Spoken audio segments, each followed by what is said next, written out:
Après la mort de mes parents, j'ai emménagé dans la maison qu'ils m'avaient léguée, d'une valeur de 120 millions de dollars. Un jour, ma belle-mère Cupide, accompagnée de ma belle-sœur et de mon beau-frère, a fait irruption chez moi. Ils sont entrés de force et m'ont montré des documents concernant les biens dont j'avais hérité.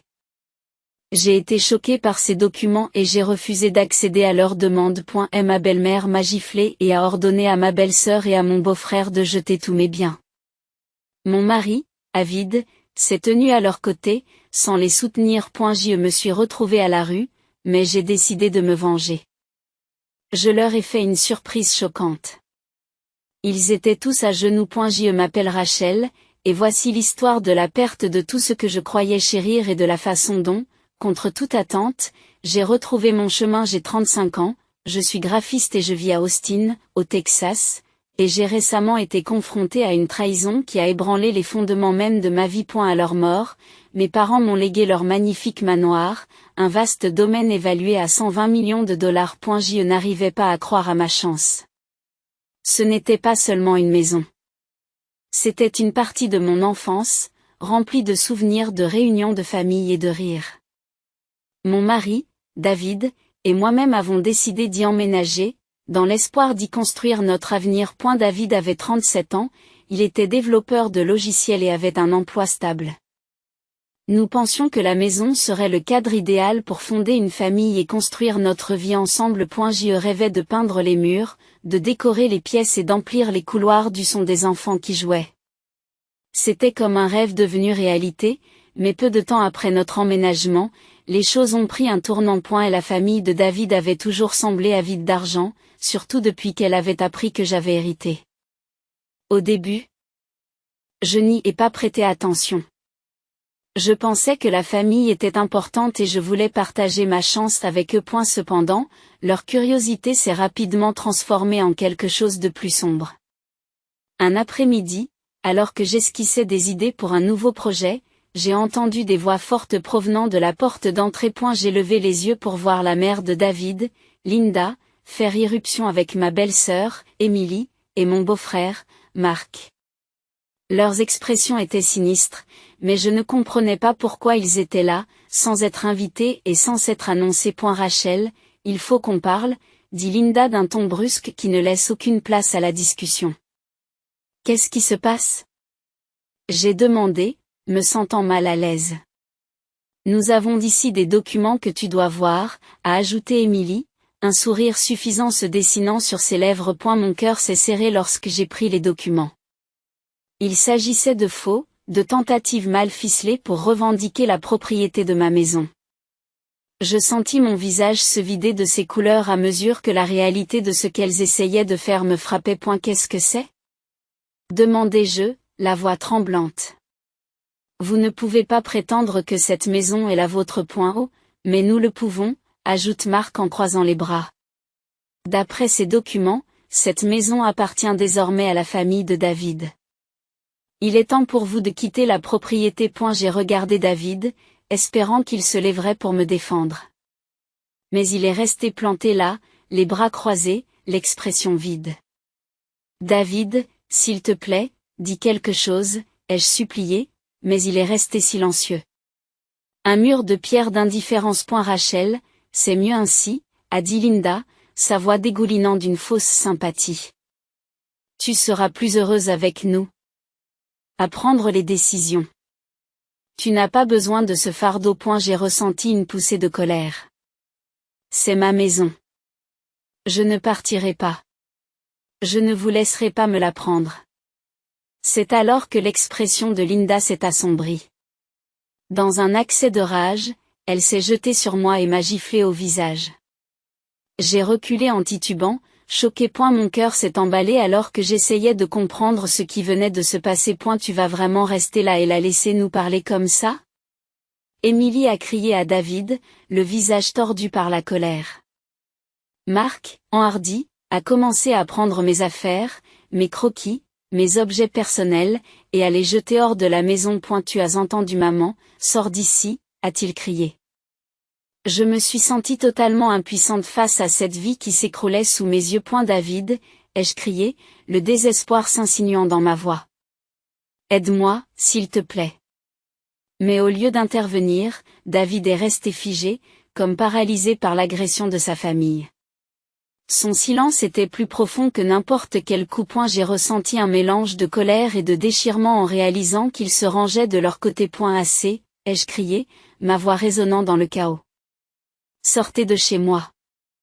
Vous n'avez pas le droit de faire ça. Linda s'est approchée, sa présence est oppressante. Tu crois que tu peux garder tout ça pour toi? Cela nous appartient maintenant. Tu n'es qu'une invitée dans ta propre maison. Au fur et à mesure que la réalité s'imposait, j'ai senti les murs se refermer sur moi. Je pouvais à peine respirer. L'endroit que j'avais appelé ma maison était en train d'être dépouillé, morceau par morceau. Rachel, cela n'en vaut pas la peine, dit finalement David, sans conviction. Parlons-en plus tard. Parler de quoi? Tu les laisses m'intimider pour que je quitte ma maison, ai-je craqué, sentant une vague de trahison m'envahir. J'avais l'impression de tout perdre, la maison, mes rêves et même mon mari. Et la confrontation s'est intensifiée. Linda m'a attrapé le bras et je me suis écartée, furieuse. Ne t'avise pas de me toucher. J'ai crié, sentant le poids de leur avidité s'abattre sur moi. À ce moment-là, j'ai su que je devais tenir bon. J'avais l'impression qu'on me prenait toute ma vie, et je n'allais pas me laisser faire sans me battre. Vous ne prendrez pas cette maison à ma place. Je ne partirai pas sans rien dire. Marc rit, d'un rire cruel. Tu crois que tu peux te battre contre nous? Tu es toute seule ici, Rachel. David est avec nous. Des larmes de frustration remplissent mes yeux tandis que je regarde le chaos autour de moi. Mes affaires étaient éparpillées, et la maison que j'avais imaginée remplie d'amour ressemblait à une prison. Je ne suis pas seule. Ai-je dit, la voix forte, alimentée par la détermination. La loi est de mon côté. Vous ne pouvez pas débarquer ici et prendre ce qui vous appartient. Linda recula, son air suffisant s'estompant pour la première fois. Tu penses vraiment que tu peux faire ça? Tu vas le regretter, Rachel.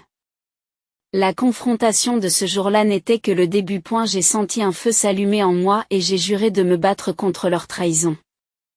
Je ne me battais pas seulement pour ma maison. Je me battais pour mon identité. La bataille à venir serait longue et ardue, mais j'étais déterminée à récupérer ce qui m'appartenait. Les jours qui suivirent cette confrontation fatidique me parurent flous. J'errais dans le manoir. Les murs qui résonnaient autrefois de rire semblaient maintenant se refermer sur moi, m'étouffant sous les souvenirs de temps meilleurs. David restait distant, se repliant sur lui-même, me laissant plus isolée que jamais. Je voulais désespérément lui tendre la main, lui demander son soutien, mais à chaque fois que j'essayais, il me repoussait en disant qu'il avait besoin de temps pour réfléchir. Un soir, alors que j'étais assise dans le salon et que je regardais le chaos qui s'était installé, j'ai décidé que je devais prendre les choses en main. L'idée de perdre ma maison, mon sanctuaire, m'était insupportable. Je ne pouvais pas laisser mes beaux-parents prendre ce qui me revenait de droit sans me battre. J'ai pris mon téléphone et j'ai appelé un avocat. Bonjour, c'est Rachel. J'ai besoin d'aide concernant ma propriété. J'ai dit cela en essayant de garder une voix stable. L'avocat, un homme calme et posé nommé Monsieur Johnson, m'a écouté attentivement pendant que j'expliquais ma situation. Rachel, il semble que vous ayez un dossier solide, a-t-il dit. Vous devez rassembler tous vos documents et toutes les preuves que vous avez de la propriété. Nous devons agir rapidement pour éviter qu'il ne s'installe définitivement. Avec une détermination renouvelée, je passe les jours suivants à rassembler tout ce que je peux, le testament de mes parents, les titres de propriété et tout ce qui peut prouver que je suis propriétaire du manoir. J'ai également documenté la confrontation, en détaillant les événements et les menaces proférées par la famille de David. Chaque document était comme un bouclier que je préparais pour la bataille. Lorsque j'ai rencontré à nouveau Monsieur Johnson, il m'a assuré que nous pouvions demander une ordonnance restrictive à leur encontre afin d'empêcher tout nouveau harcèlement. Il est essentiel d'établir légalement votre droit à la propriété. Je me suis sentie plus forte et j'ai accepté. Ce soir-là, je suis rentrée chez moi et j'ai trouvé David assis en silence à la table de la cuisine, la tête dans les mains.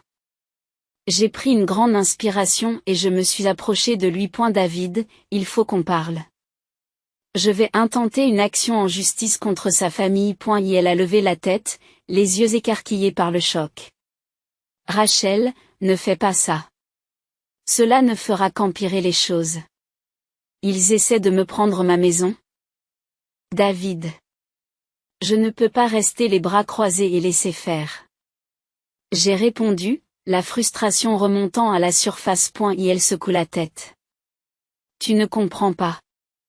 Ma mère n'est pas quelqu'un que l'on peut contrarier.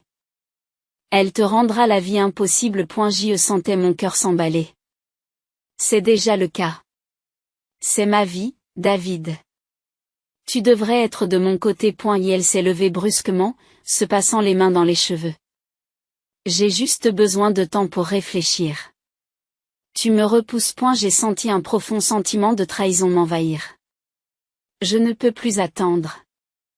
Je dois me battre pour moi. David s'est retourné et s'est éloigné, me laissant un sentiment de défaite.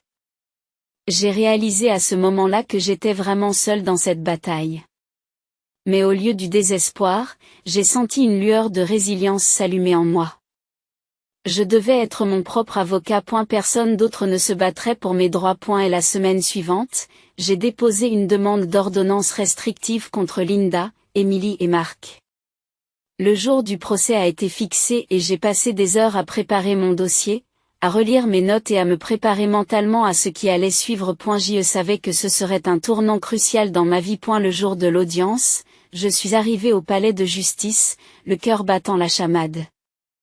Je portais mon plus beau costume, essayant de donner l'impression d'être sûre de moi malgré l'anxiété qui m'habitait.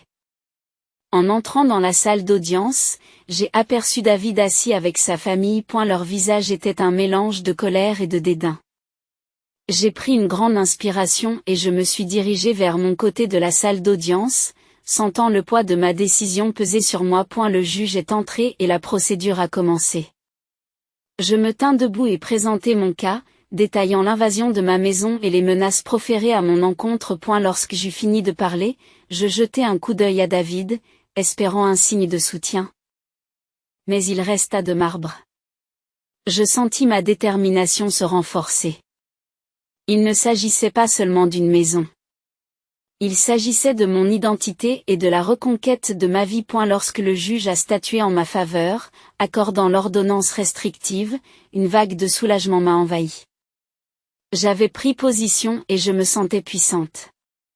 En quittant le palais de justice, j'ai réalisé que je n'étais plus une simple victime des circonstances. J'étais prête à me battre pour ma maison, ma vie et mon avenir. Malgré cette petite victoire, je savais que c'était loin d'être fini.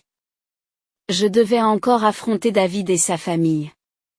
Je devais me préparer à la bataille qui m'attendait, mais je sentais un sentiment de puissance m'envahir. J'étais prête à reprendre ma vie en main. Après la décision du tribunal, j'ai ressenti un mélange de soulagement et d'anxiété. L'ordonnance restrictive était une étape importante, mais je savais que le véritable défi se profilait à l'horizon. La famille de David ne prendrait pas cela à la légère et je me suis préparée à l'inévitable confrontation. Et la tension à la maison était palpable. David m'évitait plus que jamais, comme s'il essayait de prendre ses distances par rapport au conflit. Je le trouvais souvent en train de regarder par la fenêtre, perdu dans ses pensées.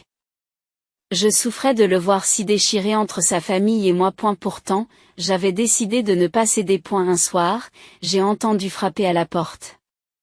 Mon cœur s'est emballé lorsque j'ai jeté un coup d'œil à travers le Judas, pour découvrir David qui se tenait là, l'air ébouriffé et anxieux. J'ai ouvert la porte avec prudence. David, que veux-tu ? Demandai-je en gardant une voix ferme. Il est entré, jetant un coup d'œil nerveux autour de lui. Il faut qu'on parle, dit-il d'un ton sérieux. De quoi ? Répondis-je en croisant les bras. La dernière magouille de ta famille. Rachel ? J'essaie de comprendre ce qui se passe. Ma mère est furieuse. Elle a dit qu'elle ferait tout ce qu'il faut pour obtenir cette maison, a-t-il expliqué, ses yeux implorant ma compréhension. J'ai pris une grande inspiration, essayant de garder mon calme. David, c'est ma maison. Je ne vais pas les laisser me la prendre. Tu dois te tenir à mes côtés, pas au leur. Je ne sais pas si je peux le faire, admet-il, la voix tremblante. Tu ne sais pas de quoi elle est capable. Alors pourquoi m'as-tu épousée? J'ai répliqué, sentant la colère monter en moi. Je pensais que nous formions une équipe. Je pensais que tu m'aimais. Il a baissé la tête, visiblement troublé. Je t'aime, Rachel, mais la famille est tout pour moi. Je ne peux pas leur tourner le dos. À ce moment-là, j'ai ressenti une vive douleur de trahison. Alors, tu les choisiras plutôt que moi, après tout ce qui s'est passé. Avant qu'il ne puisse répondre, j'ai entendu un grand fracas à l'extérieur. Nous nous sommes précipités à la fenêtre et avons vu Linda, Emily et Mark debout sur la pelouse, en colère contre un groupe de déménageurs. Mon cœur s'est effondré lorsque j'ai réalisé qu'ils essayaient de déplacer leurs affaires dans ma maison, sans tenir compte de l'ordonnance de restriction. David, ils enfreignent la loi. J'ai crié, le cœur battant la chamade. Il faut appeler la police. Non. Ne fais pas ça, a-t-il crié, la panique dans la voix. Cela ne fera qu'empirer les choses. Pire que ça, ai-je demandé, incrédule. Ils essaient de s'emparer de ma maison. Alors que j'attrapais mon téléphone, David me saisit le bras, fermement mais désespérément. S'il te plaît, Rachel, laisse-moi juste un moment pour leur parler. J'étais déchirée. D'un côté, je voulais laisser David s'en occuper. De l'autre, j'en avais assez d'attendre. Ne parle plus, David. C'est fini maintenant. J'ai composé le 911. Mon cœur battait la chamade tandis que j'expliquais la situation. L'opérateur m'a assuré que les secours arrivaient. En raccrochant, je me suis retournée pour voir la famille de David en train de se disputer avec les déménageurs. Leur visage était rougi par la colère. J'ai ressenti une poussée d'adrénaline. Vous n'êtes pas les bienvenus ici. Ai-je crié depuis le porche. Sortez de ma propriété. Linda s'est tournée vers moi, les yeux brillants de fureur. Tu crois que tu peux nous mettre dehors comme ça? C'est aussi notre maison. Elle cracha, sa voix dégoulinant de dédain. À ce moment-là, le son des sirènes a retenti et j'ai ressenti un mélange de soulagement et de peur. Je prenais enfin position, mais je n'arrivais pas à me débarrasser du sentiment que cette confrontation pouvait devenir violente. À l'arrivée de la police, j'ai fait un pas en avant. J'étais prête à tout expliquer. David, lui, est resté silencieux, à l'écart de sa famille, déchiré entre la loyauté et l'amour. Officier, il viole une ordonnance restrictive. Ai-je dit en désignant mes beaux-parents. Ils essaient de s'emparer de ma maison.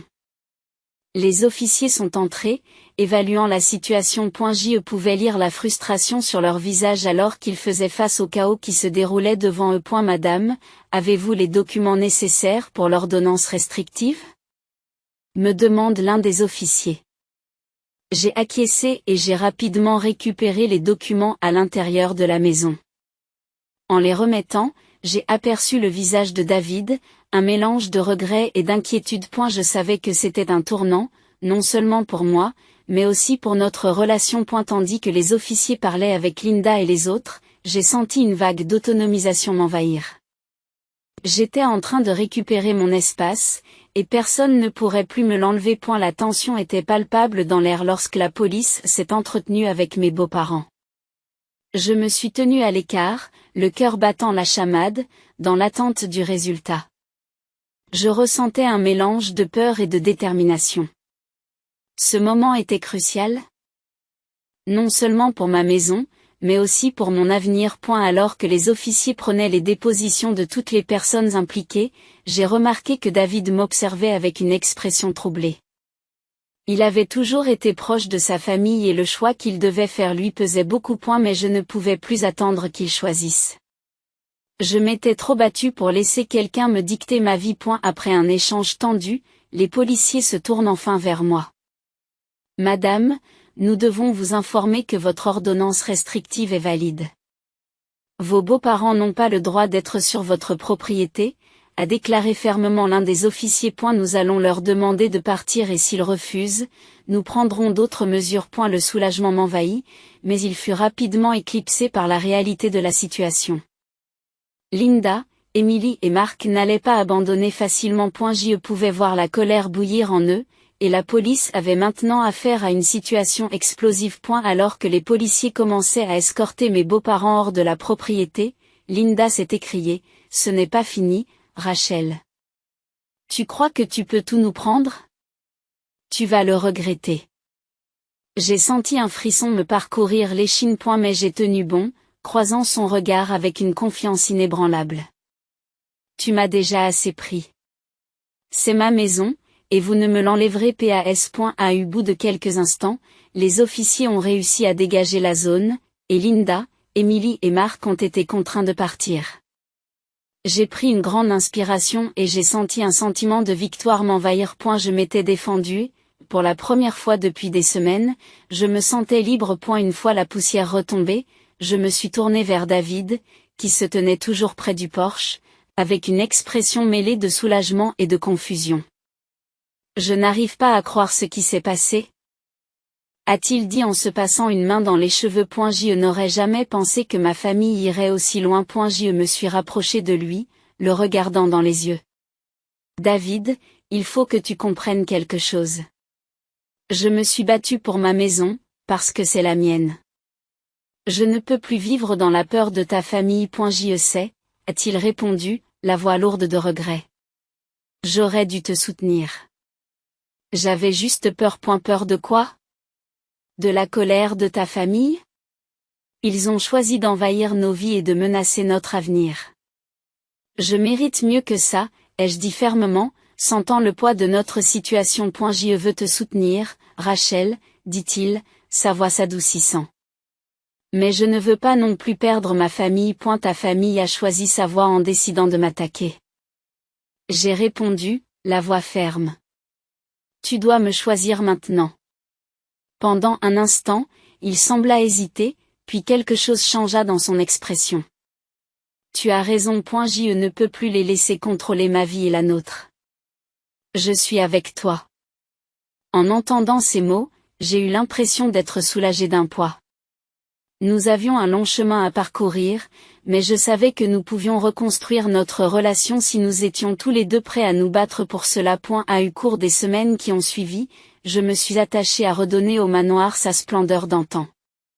J'ai engagé des entrepreneurs pour réparer les dégâts et, à chaque rénovation, j'ai ressenti un regain d'intérêt. J'ai transformé la maison en un sanctuaire, reflet de ma résilience. David et moi avons lentement repris contact, partageant nos rêves et planifiant un avenir ensemble. J'ai trouvé de la force dans mon indépendance, et il a appris à affirmer ses limites avec sa famille. Le jour où j'ai enfin terminé les rénovations, je me suis tenue dans le salon, regardant autour de moi le bel espace que nous avions créé. C'était comme un nouveau départ. Je n'étais plus la victime d'une trahison. J'étais une femme qui s'était battue, qui avait récupéré sa maison et redécouvert son identité. En regardant le coucher de soleil depuis le porche, j'ai ressenti un sentiment de paix. J'avais transformé la douleur en force et la trahison en pouvoir. Cette maison, qui avait été un champ de bataille, était devenue mon sanctuaire, un symbole de mon passage de l'obscurité à la lumière. J'étais prête à affronter l'avenir, sachant que j'avais le pouvoir de façonner mon destin.